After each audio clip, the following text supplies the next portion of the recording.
Hello, my name is Stuart Kyle. I'm a GP in Swansea in South Wales. I have a special interest in neurodevelopmental disorders, mental health, and medical education. And I'm really grateful to the team for asking me to talk about my recent article that's been published in InnovAiT, which is entitled Bridging the Gaps, Practical Solutions for ADHD Management in Adults. My interest came about from more of a lived experience, really, because my youngest child has been having difficulty navigating through life to the age where she is now, and she's just entered comprehensive school in her second year. And she was always kind of thought as the naughty child, and we thought there was something a little bit more than that, more than just, quirkiness and more than just shyness. And we did some investigations, and we found that she was quiet at times, she was introvert, then all of a sudden she would be very hyper-focused, and she wouldn't focus on things at times, and then she would have poor concentration. And we thought it was more than just being a naughty child, which is what the term was used all the time. And as a parent, it can be quite challenging.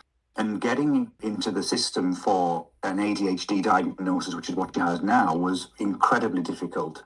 Ultimately, I had to go privately to a child psychiatrist to get this diagnosis, and that's what many families are dealing with now, simply because the waiting lists are so extensive. So I'm pleased to say that with all of the support that she's had, she's doing much better now, and she's hopefully going to get treatment very, very shortly, and this will help her going forwards. So this spurred me on to educate myself more and our family more, but then I used this a lot in general practice, and the more I read, the more I became more fascinated in the area, and now have it as a specialist interest and trying to educate my colleagues and patients and hopefully yourselves when you're listening to this. So the focus today is absolutely not turning you into ADHD specialist, but it's about recognition, validation, and practical support in the real world of general practice. Adult ADHD is common, it's underdiagnosed, and it's impactful. In the UK, Prevalence estimates suggest around 2 to 5% of adults meet criteria for ADHD, but many remain undiagnosed. Most of these patients don't present saying, I think I have ADHD. Instead, they often present with burnout, anxiety or depression, poor concentration, emotional overwhelm, repeated failure despite high effort. And often they've been told for years that they're lazy or disorganized or not trying hard enough. And from a GP perspective, this matters because untreated ADHD is associated with poor mental health outcomes, higher rates of substance misuse, cardiovascular risk, employability that becomes often unstable, relationship difficulties. So this absolutely isn't niche. In fact, it's core general practice. So ADHD is a neurodevelopmental disorder, not a behavioral choice, and not a personality flaw. It's characterized by persistent patterns of inattention, hyperactivity, and or impulsivity. But in adults, hyperactivity often looks very different from the childhood stereotype. Instead of running around the classroom, adults can often describe internal restlessness, racing thoughts, difficulty switching off, constant task switching, and feeling mentally on edge. And importantly, ADHD is lifelong, and symptoms must have been present before the age of 12, even if they weren't recognized at the time. And it's not a mental health disorder, although it's closely linked with mental health. The core problem is executive dysfunction, not mood, though years of failure and criticism often lead to anxiety, depression, and low self-esteem. So let's talk about how adult ADHD actually shows up in primary care A typical presentation might sound like this. I feel exhausted all the time. I work twice as hard as everyone else just to keep up. I can focus in meetings, but I'm wiped out afterwards. Small tasks feel overwhelming. Any criticism completely floors me. These patients are often high functioning on the surface. They're over-preparing, they're having masking difficulties, they're experiencing significant emotional dysregulation. And women in particular are underdiagnosed, often because their symptoms are internalized. They can appear as if they're daydreaming, or they come across as perfectionists, they're people pleasers, and often have chronic overwhelm rather than the disruptive behavior that we see often in children. And the key red flags that I want GPs and registrars, or anybody listening to the podcast, should be looking out for is long-standing organizational difficulties, chronic lateness or missed appointments, forgetfulness despite high motivation, emotional reactivity or rejection sensitivity, a history of academic or occupational underachievement relative to ability, and burnout that doesn't resolve with rest. And crucially, these traits are lifelong. They're not new generally. And that's why we really are best placed as GPs, because we can really delve into a good history, looking back from childhood, looking at trends, and discussing this with family members. So is it ADHD or is it something else? Well, this is where diagnostic curiosity matters, and this, I feel, is where we're really best placed as GPs. Remember, not every attention problem is ADHD. Burnout, anxiety, depression, trauma, sleep disorders, and unrealistic productivity demands can all mimic ADHD symptoms. The key distinctions are ADHD symptoms are pervasive, so they're across settings, they're long-standing, they go back to childhood. They persist even when mood improves. It's not about choosing between ADHD or mental health. Often it's both. Our role is not to diagnose definitively, but to hold space for complexity, avoid oversimplification, and resist both dismissal and over-pathologizing. And getting that balance can be quite a challenge.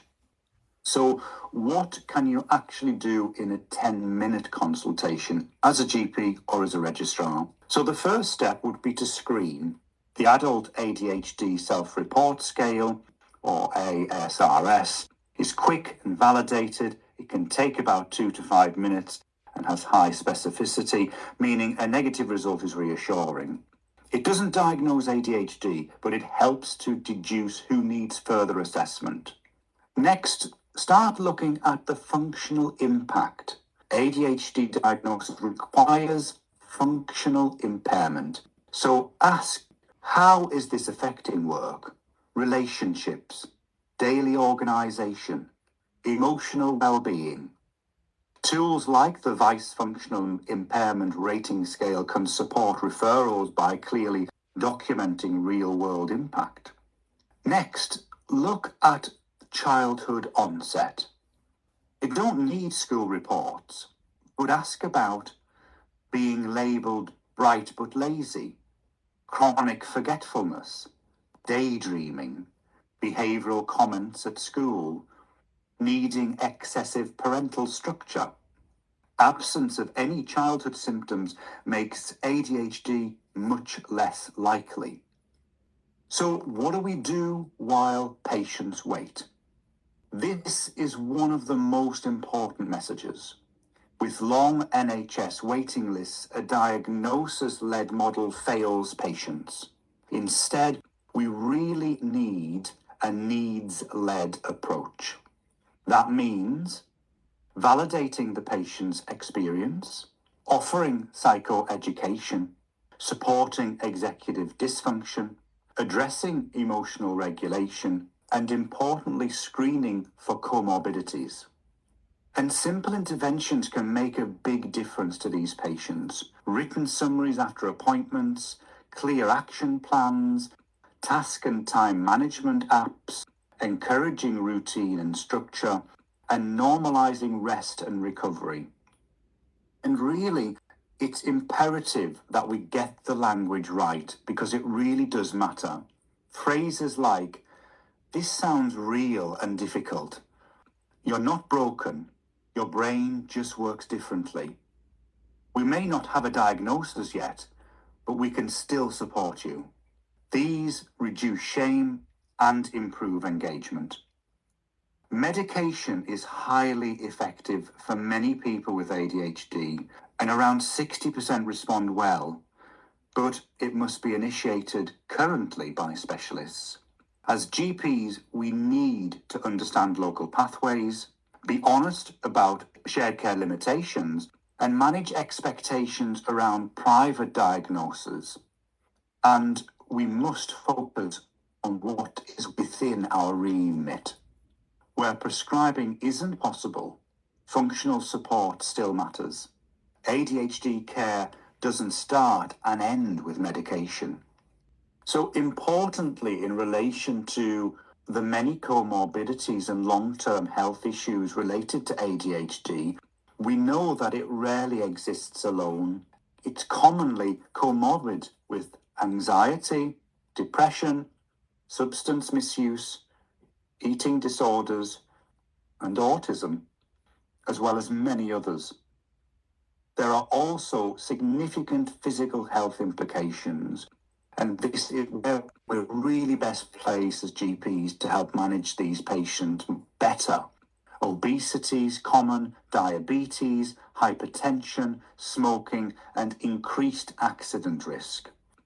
This makes ADHD a public health issue, not just a psychiatric one. Annual reviews, holistic screening, and continuity of care are absolutely vital. So what are my take-home messages? Well, let me summarize. Adult ADHD is common, under-recognized, and impactful. Presentations are subtle, especially in women. Think lifelong patterns, not just current stress. Use brief screening tools and document functional impact. Don't wait for diagnosis to offer support.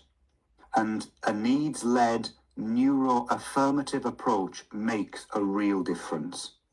As GPs, we're often the first and sometimes only clinicians these patients feel truly heard by, and that in itself is powerful. Thank you for listening, and good luck.